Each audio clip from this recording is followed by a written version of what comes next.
everyone, welcome to another video on the channel and welcome to another race review video. Now I've not been doing this week's daily race C, so I have scoured through my sort of replay library and found a couple of random FIA races from stage 1 of the 2020 series that I thought were fairly interesting races, and I'm going to put them together in a video and do a little bit of a race review on them. So my manufacturer is Aston Martin. And the reviews of the race we'll look at is round 6, which was Group 3 at Le Mans, and the second race is going to be Group 4 at Lago Maggiore B, I believe, so it's the full course but in reverse layout. In fact, I don't think it is in the reverse layout, I think it's in the original layout. So this first race we're going to look at is Group 3 at Le Mans. Now the settings for this one were 7 laps. We had fuel at times 4, tyre wear at times 4, and we had the choice of the racing medium and the racing hard tyre available. Now the racing hard tyre was mandatory, and there was a couple of strategies for this one. You could start on the mediums or do 6 laps on the mediums and a single lap on the hard tyres, or you could just do the no stop on the hard tyres as fuel. It was fairly close to the limit by the end of the race for some cars, but not really an issue. We'll just join on board here at the start. We've started in 6th place and we're about to make a bit of an error into the second chicane, so we just brake a little bit too late. Thankfully we managed to catch the car. We're on the outside of the track. We sort of gently rejoin the track, make sure there's nobody behind us if we're going to impede anyone, and what looked like we're going to end up in the kitty litter. We've managed to sort of recover the car back onto the track into 7th place, and we're still in the slipstream of the Supra in front of us. So after that early scare, it was just time to settle in a little bit, calm down, settle into the slipstream of the car in front. We've got a long race ahead of us, 7 laps set to get round in. I think it's about 4 minutes a lap, so 28 minutes at least of racing, so no point sort of throwing it all into the wall or the barrier or the gravel too early on. So we're going to make up a position here, back up into 6th place, which is where we started, as the Ferrari serves a penalty.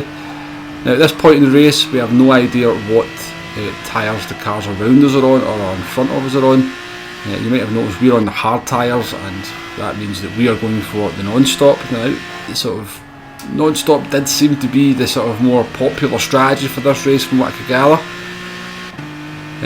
but we wouldn't be able to find that out until round about lap 6, when the sort of medium runners would come into the pits to do that single lap on the hard tyres. Now the pit loss at Le Mans is pretty substantial. I think it's around about 12-13 seconds. So as long as we can keep the cars in front of us within that gap, and some of them are on the medium tyres, then we're going to be in a fairly good position. But at this stage in the race, it's just all about staying in the slipstream, try not to get into any unnecessary battles, and try and work together with the cars around you to try and close that gap down. And that of course means a little bit of bump drafting on the straights, not making any silly moves into these chicanes when you don't need to, and as you can see the car ahead of us is about to serve a penalty, avoiding those penalties. Le Mans is very easy to pick up track limit penalties, particularly coming into Tetra Rouge, and there's several other corners where you can pick up penalties. The first chicane seems to be a bit random at times when it comes to the penalties as well. So that was my aim for this one. Just use the slipstream to stay with the cars around me, don't get into any unnecessary battles, and most importantly avoid picking up silly penalties.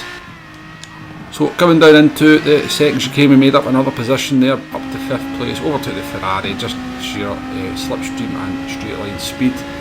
No time lost on that one into the braking zone, and you may have noticed that the car ahead of us has served a penalty in the previous straight. We did mention that as well, and that is now starting to bring the Beetle of the Spaniard into range.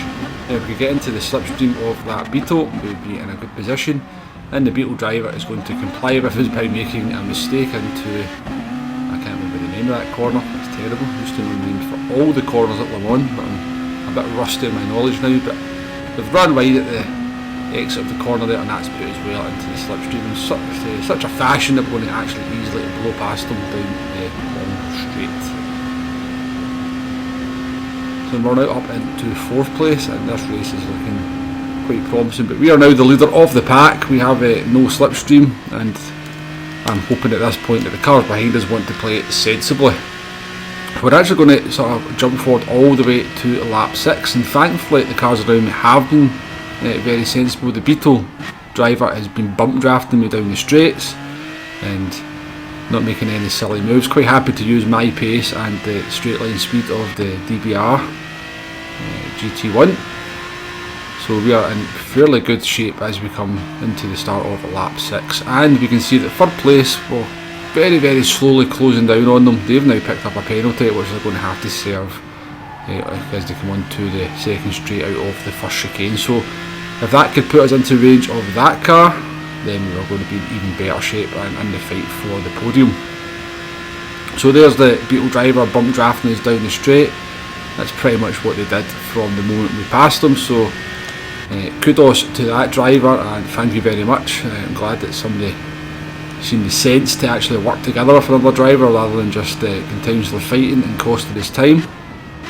And as a result of that, we've actually managed to drop the Ferrari driver and also the Swedish driver who was in the Supra, who sort of stuck with us for a few laps. So we're now managed to isolate ourselves, we're working together, and we're closing up on third place. And we also do not know what the strategy is for the cars in first and second place. Now, I've got to admit, at this point in the race I completely forgot that there was actually two different strategies to this race, and what was about to happen did come as a bit of a surprise. So we're coming into the Porsche curves, which is just coming up towards the pit lane, and you're going to see, if you look in the sort of top left hand side of the screen, that first and second place are going to come into the pits. Now this did come as a surprise. I just thought that they just had really good pace on the hard tyres, and I can see that the gap was going to mean that we were actually going to jump both of them as well and take a provisional second place at this point in the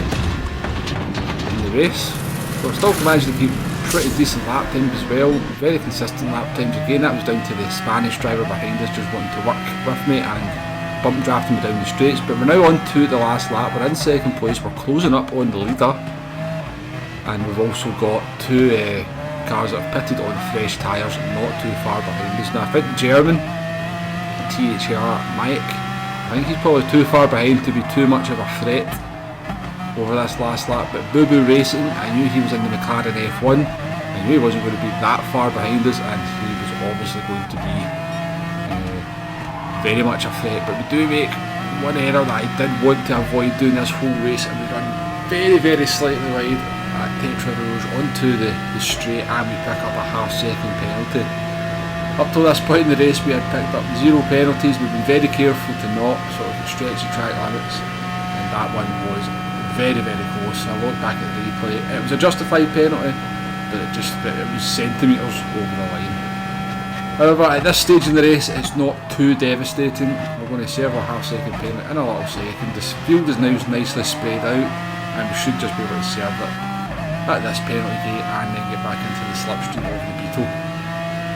But there you can see Boo Boo Racing in the McLaren bearing down on us. I don't think there's any contest for the McLaren F1 against any car, maybe bar the GTR, and the Nissan GTR that is down the straights at the one.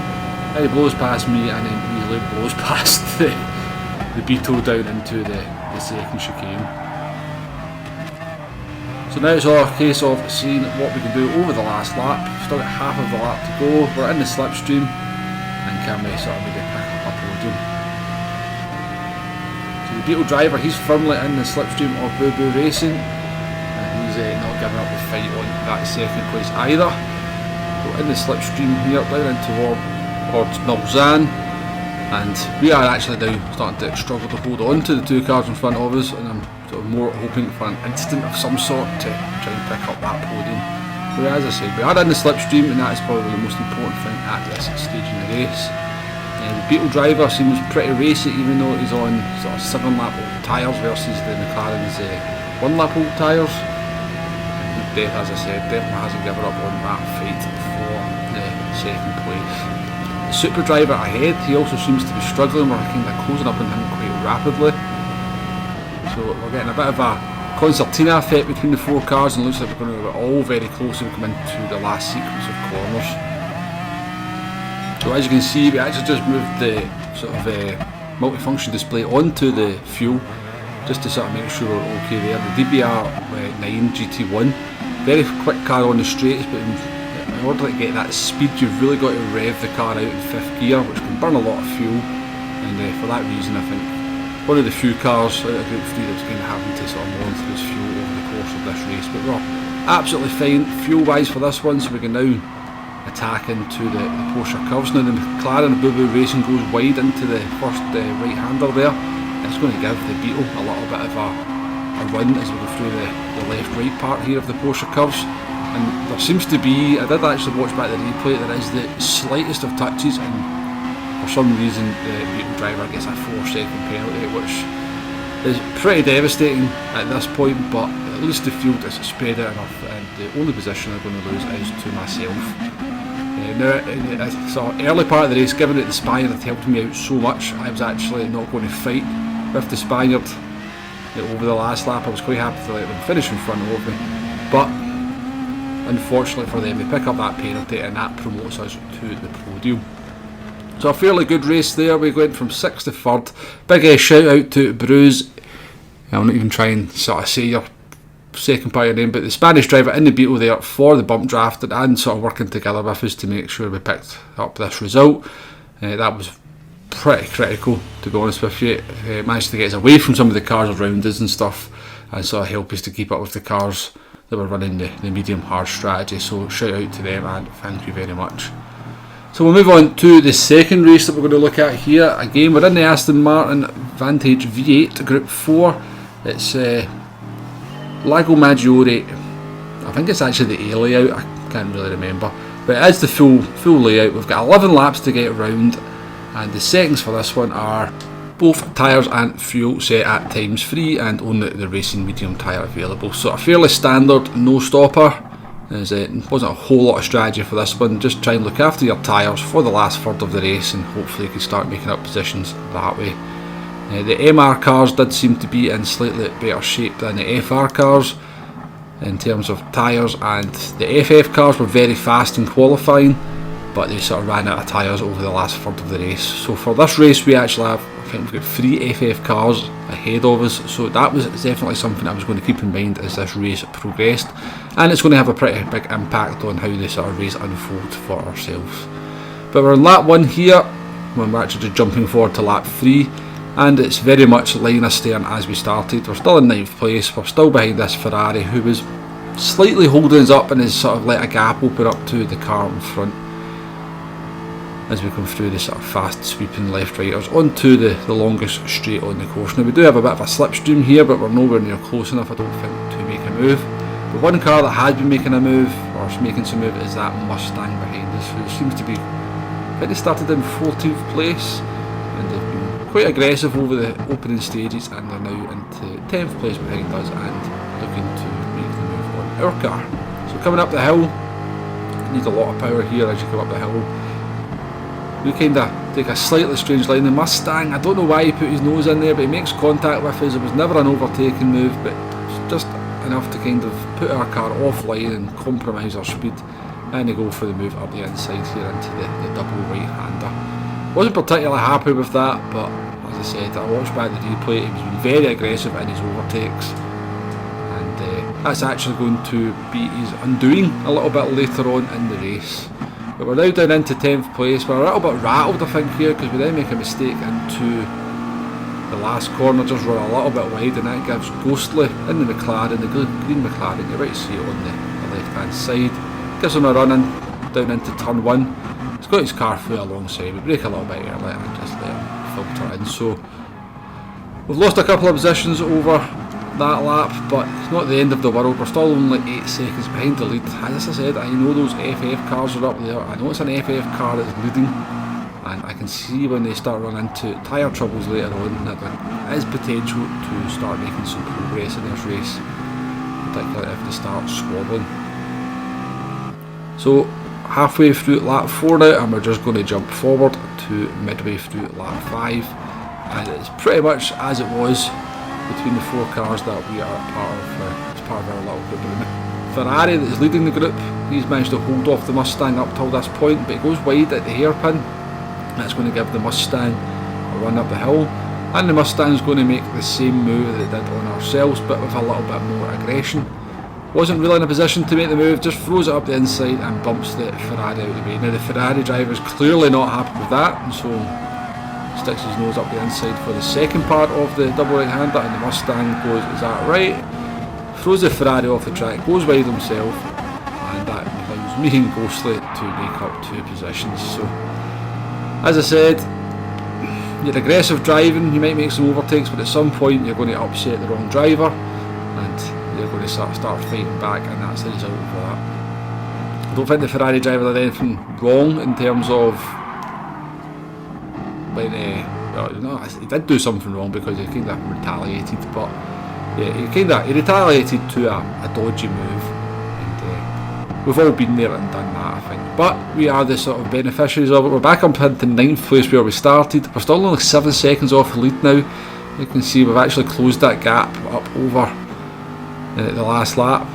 We're now getting held up by Ghostly and the McLaren a little bit. He's not got the slipstream of the car in front. That's allowing us to stick very close with him. But at this point, I'm not wanting to make any kind of silly move unless we've got the car completely alongside. We're closing that gap up to the leaders. It's now down to 7 seconds. It was briefly under 7 seconds there for so I'm quite happy just to follow Ghostly in the McLaren and close that gap up to the cars in front.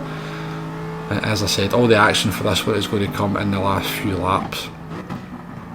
But Ghostly does seem to be feeling the pressure a little bit from us being so close behind. Starting to make very, very small mistakes, but we've all been there and done that as well. I'm not a big fan of having a car too close behind me either. So into turns 1 and 2, as I said, we're staying very close here with Ghostly. We had actually a really good racing with Ghostly. I've raced with him in the past as well before. Very fair driver.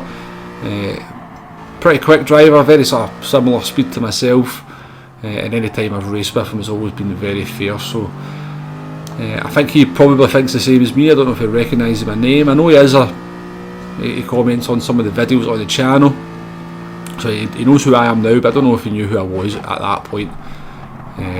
But as I said, any time I've raced with Ghostly, it's always been very fair. So seems to be good respect. So he makes a slight mistake into the right-hander there, but he's got the inside line for the S-curves that lead on to the main straight. But we are nice and close, and he has got a bit of a compromised line, so this is going to be an opportunity for us to get a nice clean pass in into the hairpin, as long as we can stay close enough through this sequence.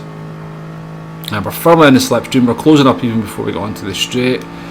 Aston Martin's got some decent ponies underneath it. Move alongside, Ghostly doesn't defend it. He knows the game's up, and we make the move nice and cleanly into the hairpin.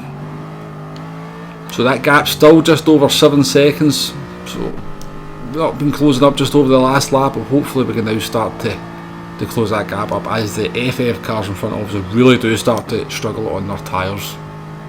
This is the point where their tyres really are starting to give up the ghost.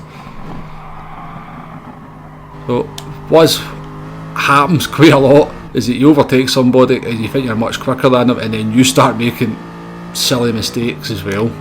So we made a mistake into the first part of the double right-hander there, nothing too major. Into the last corner become very, very tricky, that last corner. So we're going to jump forward to lap 10. Now we did do a very tardy lap on lap 9, and that did cost us at least a second, but as you can see, that gap to the leader's now 5 seconds, and the first of the FF cars is just in front of us. So we're going to stay on board here for the entirety of the last 2 laps of this race. So we could please fix penalty in the Scirocco just in front of us, and his tyres have clearly died. Now he was the leader over the early stages, so I'm not entirely sure how he's ended up down in 7th place. There's always been an incident of some sort, but he's now firmly in our sights. He's clearly struggling for pace, and he's going to be under pressure from myself and Ghostly over the next couple of laps. So he's got absolutely no traction coming out of that corner there. We're now over halfway alongside him. We actually try and take a wide line into the first part of the S's, but he just understeers wide into us. And why he was fighting it, I don't know. It's just, well, I know why he's fighting it, but I think at that point, he's clearly got no tyres left. I'd say enough alongside him to just sort of give up the move, but he understeers into us and pushes us wide, and then manages to open a little bit of a gap. So he's obviously made his intentions clear here, because he's now defending fresh air as well. But look at just how much we can close up on him in the braking zones. And there's just a group of cars just in front of us as well. We've got to just get by, please fix penalty there. I think we'll be putting under pressure over the last lap, but this is starting to cost us quite a lot. So into the double right-hander. Obviously I can see the Scirocco is really going to struggle into these two corners here, quite badly holding us up, and we're going to get a run out in the second part here. So very hard corner to overtake on the last corner, but Scirocco goes defensive. We've got to go around the outside again. He understeers into us because he's got no front tyre grip, pushes us wide, that allows Ghostly to overtake us. Ghost is going to get a run at him down into turn 1, and we're going to see a little bit of karma here. So Ghostly gets a run down round the outside, but Please Fix penalty just runs him off the track, but thankfully catches a wheel in the grass and around he goes. That does allow us, both me and Ghostly, to overtake him, but also allows me to get past Ghostly as well. I mean, there's a Porsche up ahead that's got a penalty, so is there further positions to be made up here on the last lap? We do look a little bit too far behind. I think sort of battling with the Scirocco just cost us just a little bit too much, which is a shame because we could have been very much in amongst those cars in front of us if it hadn't been for that needless fighting and I'd say pretty poor driving from the Scirocco. However, at the end of the day, I guess that's just racing, and we're going to probably have to settle for a 7th position here. We're in the slipstream of the Porsche in front of us, and they do seem to be struggling a little bit on their tyres, but we're sort of more concentrated on Ghostly and McLaren behind us to try and make sure we don't get overtaken. So we've got that slipstream onto the straight, so we should be fairly safe.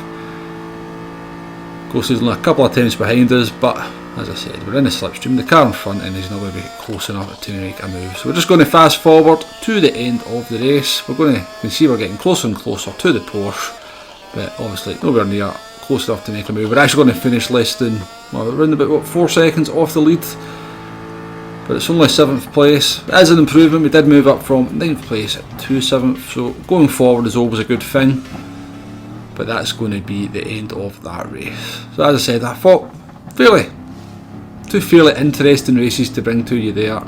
I'll just leave you with the screen. 209 points for that one, and if you want to hang around you can see some of the post-race chat after that race. I do make a slightly cheeky comment to the Scirocco driver, but as I said, I'm going to try and get more race reviews on the channel. Hopefully race C next week will be more to my taste. I wasn't a fan of the Red Bull Junior at Monza, not my type of car. I just find the car very it just doesn't suit my driving style, so I've kind of avoided that one. Obviously Monza's a bit of a SR colour as well. I'm hearing some sort of pretty bad stories from it. Anyway, hopefully you enjoyed this bit of race action. There is going to be more race action on the channel. Thanks very much for watching. Please hit that like button, please hit that subscribe button, and I shall see you on the next one. Goodbye now.